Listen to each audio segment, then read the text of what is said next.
संतोष देशमुख हत्या प्रकरणातील आरोपी विष्णू चाटेच्या मोबाईलचा शोध हा सध्या सुरू आहे। आरोपी विष्णू चाटे यानं मोबाईल नाशिक परिसरात फेकला असल्याची माहिती समोर येते। तपासाला आता गती देण्यासाठी सीआयडीकडून विष्णू चाटेच्या फोनचा शोध सुरू आहे। देशमुख हत्या प्रकरणातील आरोपी विष्णू चाटे यानं मोबाईल नाशिक परिसरात फेकल्याची सध्याची माहिती आहे। आता नेमकं कोणतं ठिकाण आठवत नसल्याचं तपासात समोर आलं। आपले प्रतिनिधी उदय नागरगोजे आपल्या सोबत आहेत। अधिकचा तपशील त्यांच्याकडून घेऊया। उदय, खरं तर दिवसेंदिवस या प्रकरणामध्ये नवनवे ट्विस्ट, नवनवी माहिती समोर येते। आता ही जी नवी माहिती समोर येते त्याविषयीचा अधिकचा तपशील काय?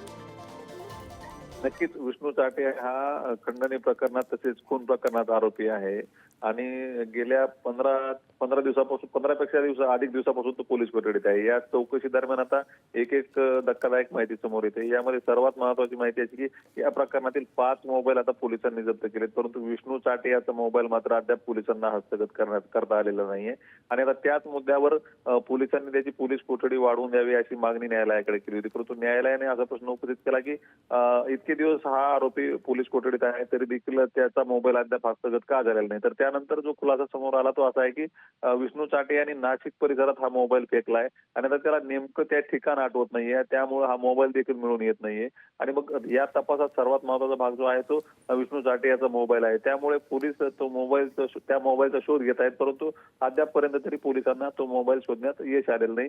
त्यामुळे आता या सर्व प्रकरणातील पेच मात्र कायम आहे। विक्रांत, खरं उदय, तुम्ही म्हणताय त्याप्रमाणे या सगळ्या तपासामध्ये एक महत्त्वाचा भाग असलेला विष्णू चाटेचा मोबाईल हा आता नेमका कधी सापडतो आणि नाशिकच्या कोणत्या भागात सापडतो, मुळात तो खरंच नाशिकमध्ये फेकण्यात आलाय का, हे सगळं पाहणं महत्त्वाचं असेल।